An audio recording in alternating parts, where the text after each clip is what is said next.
Hola, un saludo a todo el mundo, un saludo a todos los que estáis en el Foro Permanente de Salud Global y Genética Clínica, Evidence Based, organizado por Bari Bigay. Siento enormemente no poder estar con vosotros. Os mando un saludo y un abrazo muy grande desde Madrid, desde España. Os deseo que este foro y que estas charlas y conferencias sean lo más interesantes y provechosas posibles. Por mi parte, voy a intentar daros la charla a través de este medio asíncrono. Voy a grabarla y la vais a poder escuchar pues cuando toque. Sin más dilación, entiendo que estáis viendo ya la primera diapositiva, en la cual pues me refiero a vosotros, os mando un saludo a todos y cada uno de vosotros que participaréis directamente ahí en Santo Domingo, en esta reunión promovida pues por Bari Bigay y por todos los compañeros y todos los genetistas y diferentes investigadores e investigadoras que os habéis reunido para hablar sobre genética. Bueno, yo os voy a hablar del albinismo desde una perspectiva global. Yo llevo unos 30 y pocos años investigando sobre albinismo y empecé como albinismo en modelos animales, en ratones, y he ido evolucionando hasta incorporar, pues por supuesto, al diagnóstico genético de personas desde mi nuevo rol en el CIBER de enfermedades raras. El CIBER es el Centro de Investigación Biomédica en Red, que es mi segunda afiliación. Mi primera es el Centro Nacional de Biotecnología, que es este centro que veis detrás mío en la fotografía que aparece, pues en el pequeño vídeo que aparece de mi charla. Bueno, todos sabéis que el albinismo es una condición genética que tiene una preponderancia variable entre una de cada 10.000 o 20.000 personas nacidas. Hay países, por ejemplo Puerto Rico, en el cual debido a la extraordinaria frecuencia del albinismo sindrómico puede llegar a uno de cada 1.800, o en África podemos llegar a tener en Tanzania uno de cada 1.500. En general en África la frecuencia es superior, uno de cada 4.000 o 6.000, y por eso se suelen encontrar en la literatura pues, valores cercanos a uno de cada 17.000. Para entendernos, un país como España, cercano a los 50 millones, tendría unos 3.000 personas con albinismo.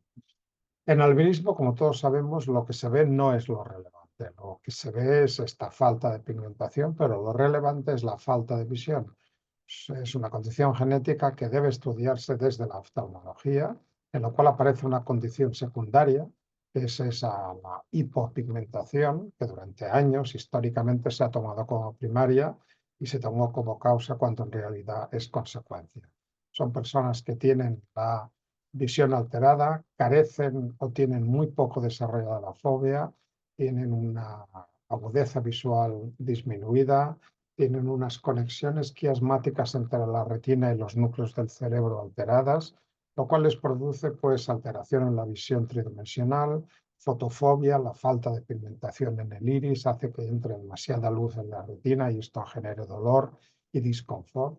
Y por supuesto el cerebro es incapaz de saber que carece de fobia ese ojo y lo que intenta es enfocar constantemente y lo que hace es intentar conseguir enfocar desde diferentes ángulos. Por lo tanto, una de las alteraciones neurológicas secundarias, que también es diagnóstica en albinismo, es el nistagmo.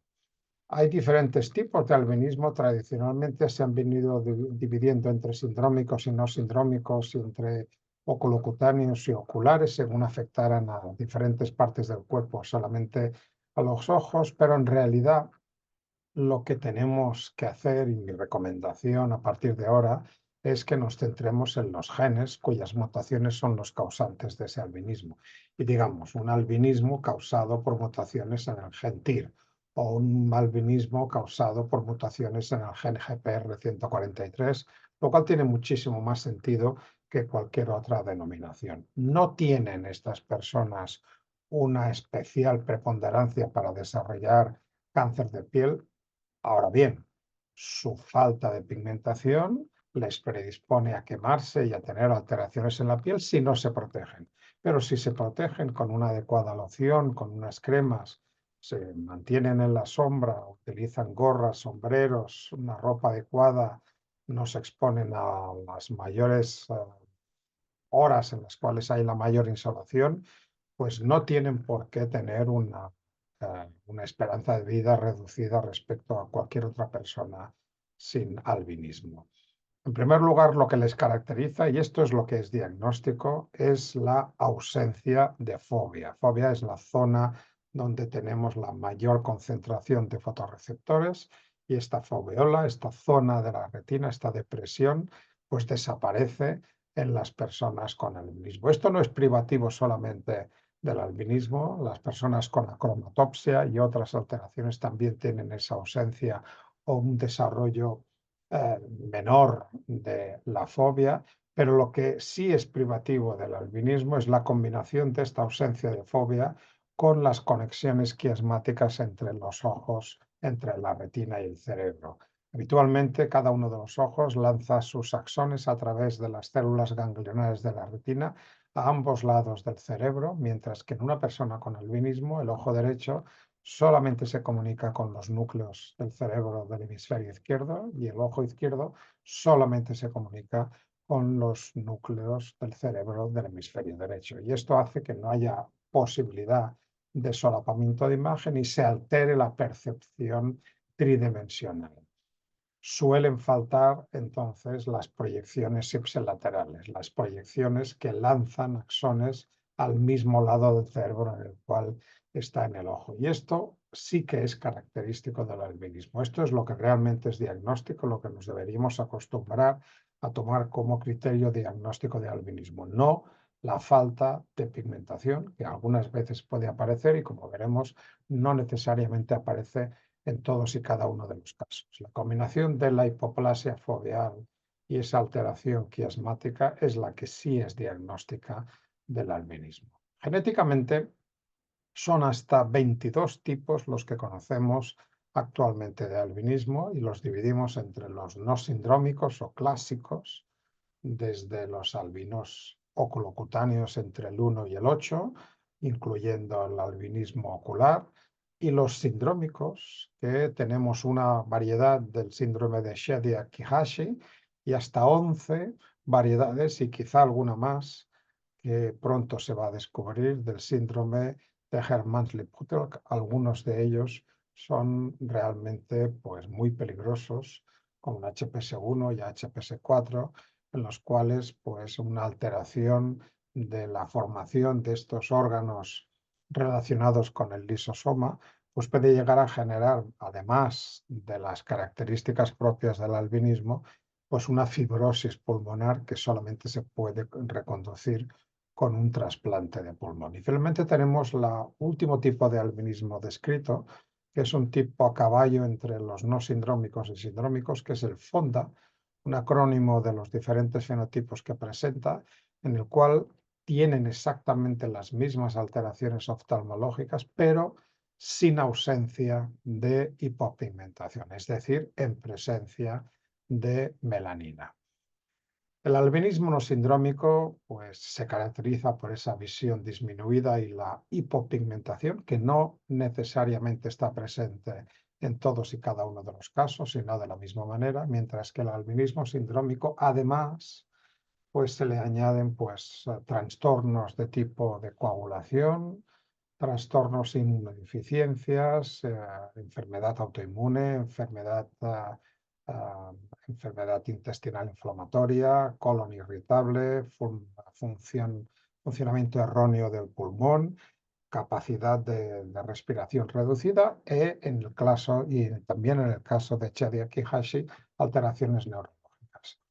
Para todo esto, nosotros en España hemos contado, y esto quiero resaltarlo, de una forma muy importante, con una colaboración muy intensa con la Asociación ALBA de Ayuda a Personas con Albinismo. Es la asociación española que agrupa a todas aquellas familias con miembros, con personas con albinismo, en las cuales nos reunimos pues, por lo menos una vez al año y compartimos nuestras experiencias. Y yo digo reunimos porque yo también soy socio de esta asociación, además de ser el asesor científico de la misma. Quiero destacar en esta fotografía la presencia de Pablo Delgado, un español que lleva muchos años viviendo en Santo Domingo, en República Dominicana, y que junto con el doctor Gary, pues han desarrollado pues, la clínica de albinismo y están intentando organizar pues, la asociación propia de ayuda a personas con albinismo en Dominicana, en la República Dominicana. Un saludo, Pablo, y un saludo, Gary. Pues, y un aplauso por todo lo que estáis haciendo para las personas con albinismo en Dominicana.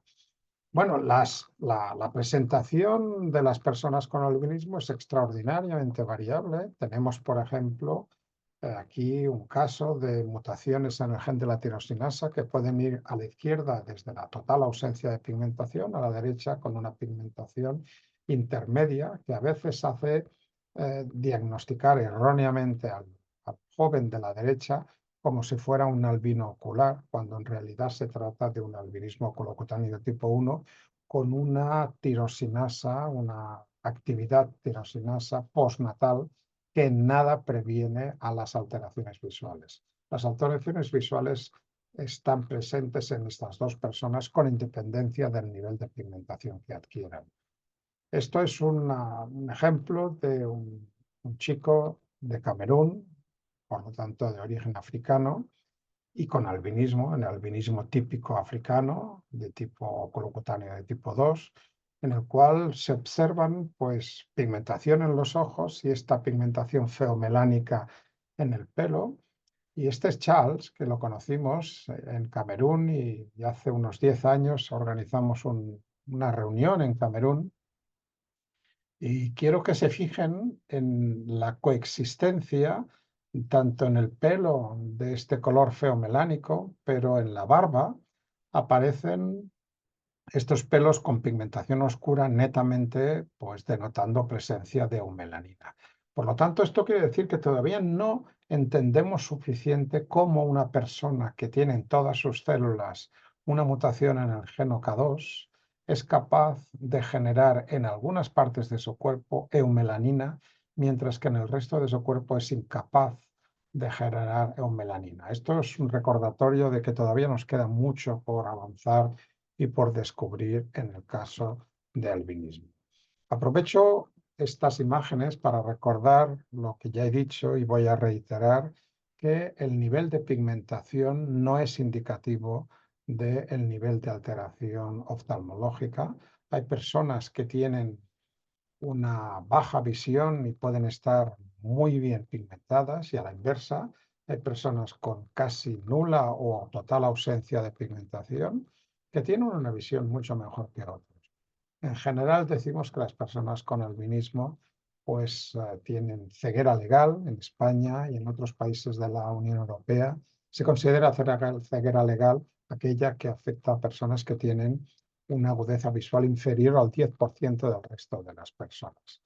La mayor parte de personas con albinismo tienen una agudeza visual entre un 5 y un 10%. Realmente es una visión muy pobre, pero nada tiene que ver con su nivel de pigmentación. Naturalmente se tienen que proteger del sol con unas cremas adecuadas, como aquí vemos que esta niña está protegiendo la espalda de su padre o utilizando pues, tejidos adecuados para tomar baño y actividades en el exterior y protegerse adecuadamente con gafas, con gorros, para que no resulten, no tengan unas quemaduras.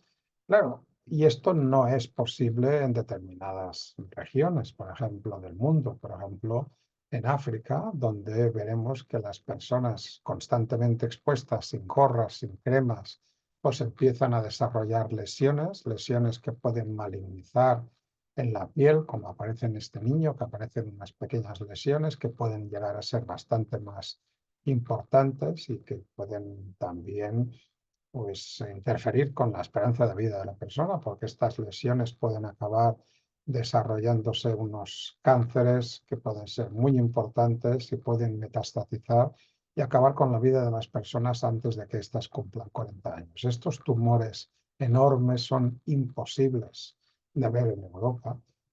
Estas fotografías, se las muestro con permiso de Chus Torres, dermatóloga, que ha estado en el Congo y en otros países africanos y ha visto estos casos que habitualmente en países occidentales nunca se ven. Esto no es una maldición bíblica. Las personas de origen africano, si tienen la oportunidad, como es el caso de Charles de Camerún, de crecer en Europa, o como es el caso de esta otra persona nacida en Guinea, pues, pero crecida en Europa, pues tienen la posibilidad de proteger su piel y manifiestan su albinismo sin necesidad de que aparezcan estas lesiones. ¿Por qué tenemos 22 genes que causan otras tantas, pues, otros tantos tipos de albinismo, ¿no? ¿Qué son estos genes y qué es lo que están haciendo? ¿Qué es lo que sabemos hoy en día, ¿no? Bueno, primero hay unos genes que serían los que uno esperaría encontrar, porque son enzimas que están implicados en la síntesis de melanina. Y ahí tendríamos la tirosinasa asociada a OCA1, tendríamos también la tirosinasa, la proteína relacionada con tirosinasa de tipo 1, que es la OCA3, y tendríamos recientemente descubierto el TIRP2 o la dopacroma tautomerasa, que es el tipo de albinismo colocutáneo del tipo 8. Luego tenemos canales iónicos que lo que hacen es controlar el pH de este orgánulo relacionado con los lisosomas, que son los melanosomas, que es donde ocurre la síntesis de melanina. Esto ocurre tanto en OCA2 como en OCA4 con el gen SLC45A2. Las alteraciones en estos genes alteran el pH interno del melanosoma y ahí las enzimas dejan de funcionar. En el caso de OCA6 y del albinismo ocular de tipo 1, asociado a los genes SLC24A5 y GPR143, aquí lo que se altera es la función del melanosoma o la diferenciación de los melanocitos, que como sabemos derivan de la cresta neural, que parece estar afectada en el tipo OCA7 y en el tipo FONDA por los genes asociados al RMDA y Solute Carrier 38A8. Finalmente, todos los albinismos sindrómicos, desde el Chedir-Guillache a los 11 subtipos de HPS, están asociados con la biogénesis del melanosoma. Diferentes proteínas que no solamente intervienen en la formación del melanosoma, por eso comparten el resto de síntomas con los otros tipos de albinismo, sino que también alteran otros lisosomas y otras vesículas que afectan a células inmunitarias, células intestinales y otros tipos de células en las cuales estas vesículas son relevantes y están igualmente alteradas. ¿Cuál es la situación que tenemos en España? Pues a través de nuestras investigaciones, pues hemos constatado algo parecido a lo que ocurre en otros países europeos, del sur de Europa especialmente. La mayor parte de nuestras personas con albinismo en España son de tipo OCA1, un 62%, seguidos de OCA2 con un 14% y OCA4 con un 10%. El albinismo ocular llega a un 6% y el resto de albinismo con alguna presencia de HPS muy testimonial, pues digamos que está por debajo del 1% o cercano al 1%.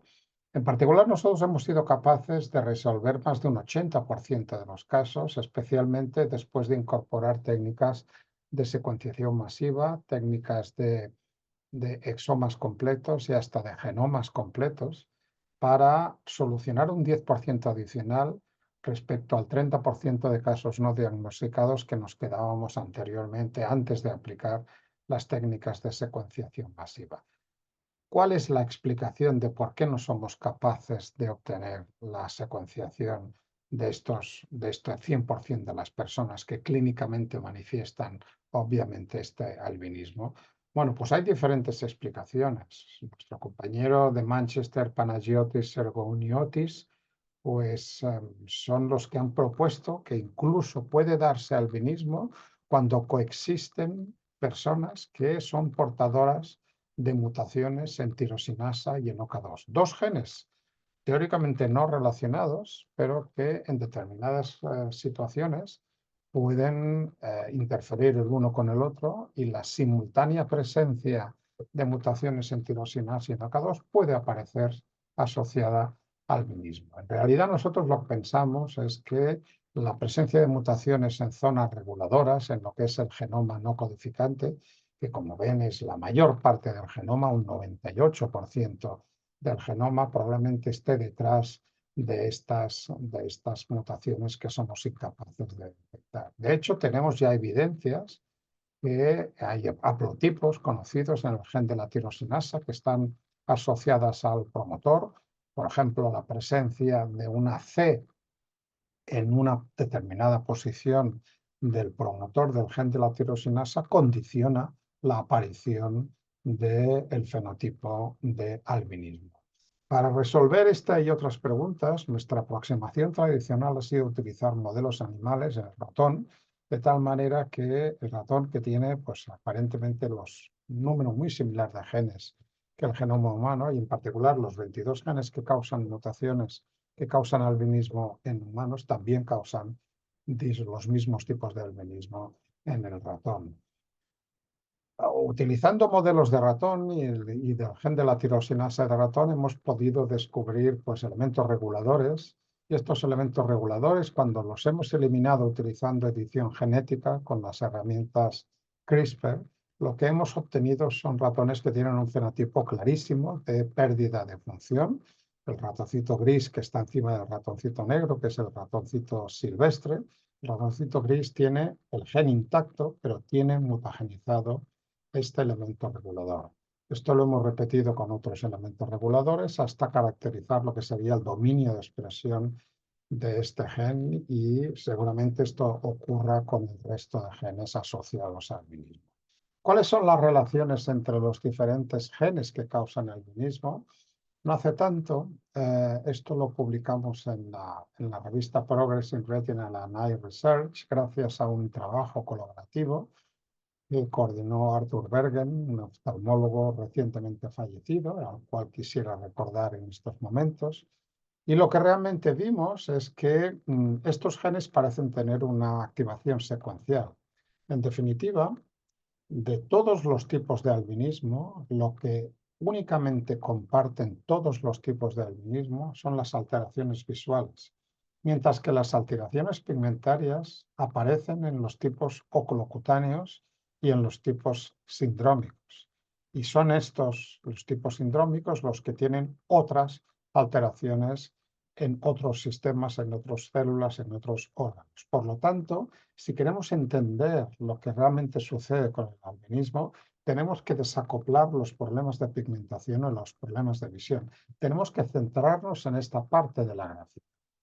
Y este desacoplamiento entre pigmentación y visión es lo que hemos querido hacer nosotros con los dos tipos de albinismo que están representados en esta zona, que es el albinismo ocular asociado a mutaciones en el gen GPR143 y el albinismo fonda asociadas a mutaciones en el gen SLC38A8.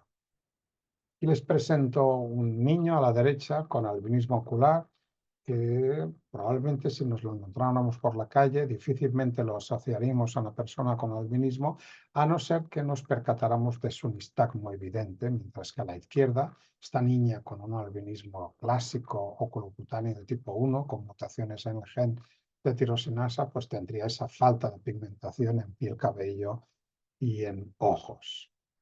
Nos centramos inicialmente en reproducir en ratones una mutación detectada en una familia portadora de mutaciones en el gen SLC38A8, y este síndrome Fonda, que viene de hipoplasia foveal y defectos en la difusación del nervio óptico y disgénesis en el segmento anterior. Esto último no aparece en todos y cada uno de los casos.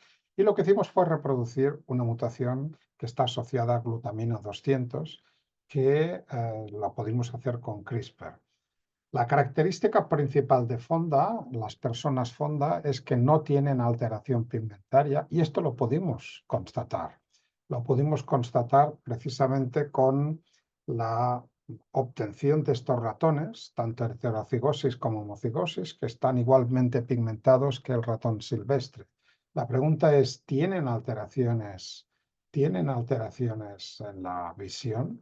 bueno, comprobamos que la melanina tiene un nivel similar entre heterocigotos, homocigotos y silvestres. Cuando revisamos la retina histológicamente vemos una serie de cavidades, una serie de vacuolas a nivel histológico con el microscopio óptico que deberían estar ocupadas por pigmentación. Cuando vamos al electrónico, estos se convierten en unas vacuolas llenas de material de degradación que están presentes, por ejemplo, en estas células epiteliales del epitelio pigmentado de la retina y que están presentes en otras degeneraciones de la retina. Tenemos estos problemas de decusación de estas proyecciones quiasmáticas y esto lo verificamos en colaboración con nuestra colaboradora francesa Alexandra Rebsam del Instituto de la Visión en París, utilizando la técnica que permite clarificar las cabecitas de los ratoncitos y podemos visualizar todo el tracto óptico desde los ojos hasta los núcleos superiores del cerebro y se puede cuantificar cuáles son las fibras que cruzan y las que no cruzan. Y es ahí donde vemos esa alteración fundamental en los ojos de estos ratones homocigotos por esta mutación. Por lo tanto, a pesar de que tienen una pigmentación inalterada, tienen la misma alteración visual característica del albinismo. Tienen alteración electroretinográfica y también alteraciones en lo que sería el test optomotor. Esto lo hemos repetido también con ratones que son modelo de albinismo ocular. De nuevo, un tipo de albinismo en el cual aparentemente no hay alteraciones en la pigmentación, en melanocitos, ni en la piel, ni en el pelaje, y lo que hay son alteraciones visuales, ¿no? Aquí tenemos un ratón knockout que se obtuvo en su momento por eliminación e inactivación de este gen GPR143. Y abajo nuestros dos modelos que hemos generado, uno con una mutación puntual en la posición 300, una prolina por una leucina, y otra, una mutación asociada, una mutación intrónica asociada a una alteración en el intrón. Naturalmente, si medimos la expresión de este gen, veremos que está presente tanto en el silvestre como en la proteína que tiene la mutación puntual, mientras que el knockout y la mutación intrónica, que altera la transcripción del gen, pues se produce esta bajada en la expresión, especialmente porque la mutación intrónica pues provoca pues la eliminación o la escisión inadecuada del exón 2 del gen. Si miramos histológicamente, estos ratones vemos también la presencia de grandes melanosomas, que es característico del albinismo ocular, que se ven de manifiesto de una forma muy evidente en microscopía electrónica y tienen también alteraciones en estas conexiones quiasmáticas. En definitiva, lo que hemos podido comprobar utilizando estos modelos animales, y creo que esto es el mensaje con el cual les quería dejar esta charla, es que utilizando modelos animales en ratón editados genómicamente con herramientas CRISPR, nos han ayudado a avanzar en el entendimiento de lo que es el albinismo, que repito que es una condición genética asociada a alteraciones oftalmológicas, y estas alteraciones oftalmológicas pueden tener también una trascendencia secundaria en una hipopigmentación que, sin embargo, no está presente en todos los tipos de albinismo.